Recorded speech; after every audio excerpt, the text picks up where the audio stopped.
Avoir raison avant les autres, ça flatte l'ego, plus ou moins. Et puis après.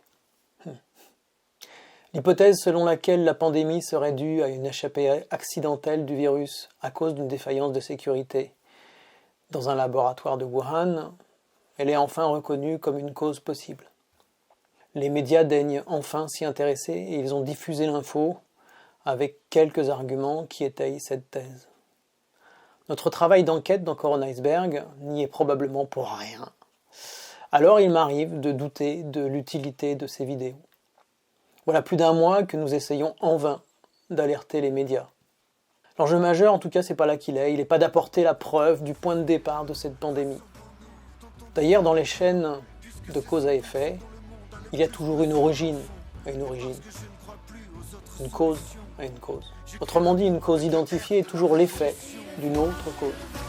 D'où l'intérêt de creuser en profondeur. Comme le chante très joliment Kaloum, être radical, c'est prendre les choses à la racine. J'écris l'amour avec le A de anarchisme.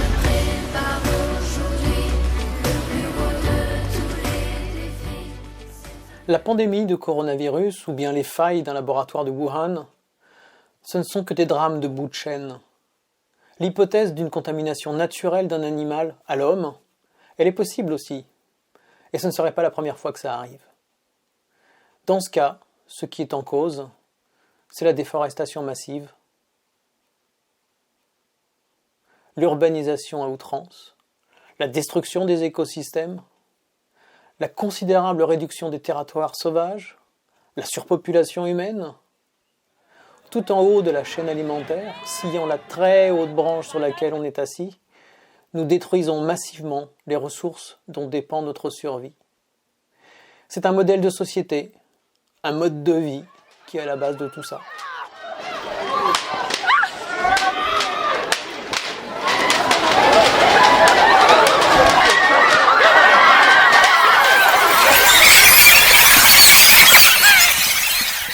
Et c'est cette même idéologie matérialiste, capitaliste, néolibérale, qui est la cause de l'existence des laboratoires qui manipulent le génome des virus.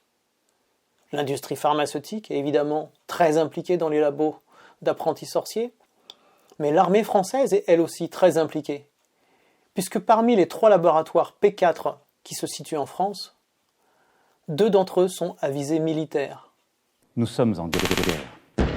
Nous sommes en guerre, a répété notre président belliqueux. J'ai cru naïvement qu'il s'agissait d'une imbécile guéguerre contre un virus. Mais dans les laboratoires P4 militaires, avec l'argent de nos impôts, on prépare la guerre contre ceux qui les fabriquent, ces virus mutants. Donc l'armée française doit fabriquer des armes biologiques pour ne pas être trop en retard dans la course à ce type d'armement. Ne serait-ce que pour se défendre en cas d'attaque.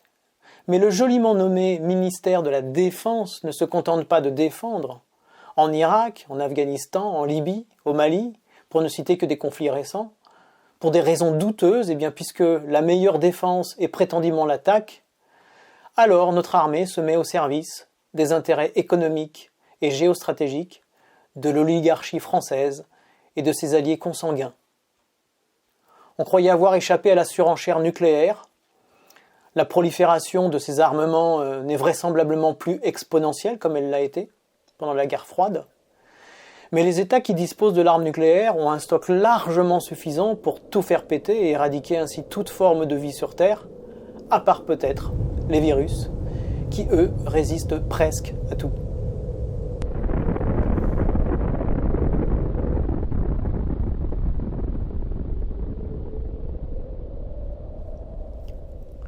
La guerre froide a succédé à une guerre très chaude, la Deuxième Guerre mondiale. En fait, elles se sont toutes les deux superposées, et c'est vraisemblablement la raison pour laquelle l'armée américaine a massacré des centaines de milliers de civils japonais à Hiroshima puis à Nagasaki.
Il n'y avait aucune justification militaire car la victoire des Alliés était quasiment acquise.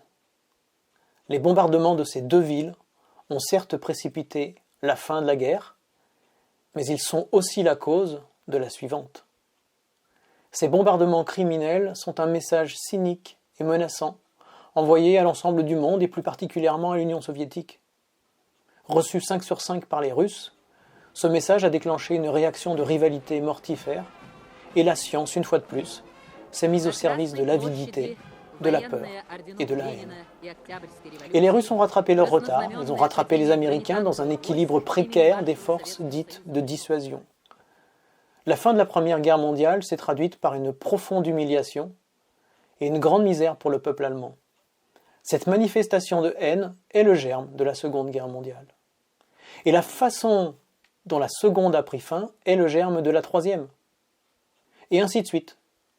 Tant qu'on n'aura pas enlevé de notre monde intérieur l'esprit de guerre. Le pompier pyromane. J'y reviens sans cesse parce que le pompier pyromane, c'est une image tellement représentative de la façon dont nos sociétés créent leur Frankenstein et la façon de les détruire quand ils échappent à notre contrôle. Et les armes pour les détruire, il faut sans cesse en créer d'autres pour détruire celles qui nous détruisent. Le terrorisme, par exemple, il a été créé de toutes pièces par l'exploitation, par le mépris et la domination des nations qui avaient pris de l'avance technologique et militaire sur d'autres nations moins puissantes, donc moins enclines à l'expansion impérialiste. Depuis les années 50, le colonialisme a revêtu un très joli manteau qui masque mal le cynisme et l'avidité, qui se niche au cœur de l'Organisation mondiale du commerce. Parmi les aberrations du système qui régit les relations internationales, on peut se demander pourquoi la France avait décidé d'opérer un transfert de technologie vers la Chine. Le labo P4 de Wuhan, la France a largement contribué à sa conception et sa réalisation. Wuhan est une ville ouverte à la science et à la technologie. J'ai visité ce matin le premier laboratoire de haute sécurité biologique en Asie, de classe P4, dont la maîtrise d'ouvrage avait été confiée, vous le savez, à des sociétés françaises. Votre ville se trouve ainsi dotée d'un équipement scientifique de très haut niveau, comme il en existe ailleurs dans le monde. Mais que ce soit à des fins sanitaires ou à des fins militaires, la technologie est la même. Alors si les recherches en matière d'armement sont logiquement couvertes par le secret défense, pourquoi offrir à une grande puissance comme la Chine de l'aide pouvant conduire à l'élaboration d'armes de guerre, de destruction massive ? Des experts français en guerre bactériologique ont exprimé leur réticence vis-à-vis de ce projet. Le secrétariat général à la défense et à la sécurité nationale redoutait qu'un P4 puisse se transformer en arsenal biologique. Mais ces sommités de l'armée française n'ont pas su empêcher le projet. J'ai lu récemment dans des articles que ce sympathique projet de coopération devait se traduire par d'importants échanges entre les chercheurs français et chinois. Cette collaboration scientifique n'a pas eu lieu. Pourquoi ? Je n'ai pas trouvé de réponse à cette question. Et à ma grande surprise, les journalistes de France Culture ne l'ont d'ailleurs pas posée. Ce que je trouve très inquiétant, c'est la dangerosité du matériel viral manipulé dans ces labos. Je l'ai déjà dit dans d'autres vidéos, il y a de nombreuses preuves de fuites accidentelles qui pointent d'importantes failles dans les systèmes de sécurité, notamment dans les P4, où les normes de sécurité sont supérieures à celles des P3, P2, P1. Le P4 de l'INSERM, en France, se situe à Lyon, en plein cœur du quartier de Gerland, dans une métropole d'1,5 million d'habitants. Les deux P4 militaires sont situés dans le département de l'Essonne, dans la mégapole parisienne qui compte 10 millions d'habitants. Par-delà les erreurs humaines du personnel de ces labos, comment par ailleurs une armée pourrait-elle protéger des milliers de labos disséminés dans le monde ? Idem pour les 450 réacteurs nucléaires. Que ce soit une armée hostile ou un groupe de terroristes, il est impossible d'empêcher tout malveillant de larguer une bombe sur ces bombes, qu'elles contiennent d'importants stocks de coronavirus, d'Ebola, de SRAS, de VIH, ou bien une monumentale dose mortelle de radioactivité. l'armée la plus puissante du monde, n'a pas été foutue de protéger son siège, son cœur, le Pentagone.